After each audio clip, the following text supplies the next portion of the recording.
ეხლა ერთ მაგალითს გეტყვით. ამერიკელი, რომელიც მართლმადიდებელია სხვათა შორის უყვარს საქართველოს და ის ესეთ რამეს იხსენებს. შევიდა რესტორანში თუ სადღაც და მოესმა ქართული ლაპარაკი და საქართველოში რო ჩამოდის ხოლმე ხა მიჩვეულია მისი ყური ქართულ მეტყველებას და უყვარს ქართველები და ქართული არ იცის.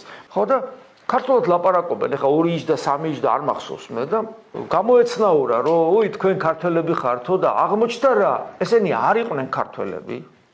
ესენი იყვნენ ქართველი ებრაელები და იყვნენ ახალგაზრდები და იყვნენ მესამე თაობა და არასოდეს ყოფილან საქართველოში და ერთმანეთში ქართულად ლაპარაკობდნენ. გესმით? და ეხლა როგორ შეიძლება ვიღაცამ მე დამიმტკიცოს, შეუძლებელია ბავშვს ქართული ენა შეუნარჩუნდეს, როცა ებრაელებმა ქართველმა ებრაელებმა საქართველოს სიყვარულის გამო ოჯახში ისეთი ძალით შეინარჩუნეს ქართული ენა, რომ ჩასული ებრაელის შვილიშვილები ერთმანეთში ქართულად ლაპარაკობენ. გესმით რა როგორ არის?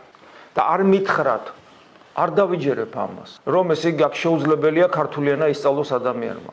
მე ერთმა კარგმა ქართველმა ამერიკაში რო ჩამოვიდა, პირდაპირ მითხრა, რომ მე ბავშვს ქართველად აქ ვერ გავსდი. ნეტა ქრისტიანად გავზარდო.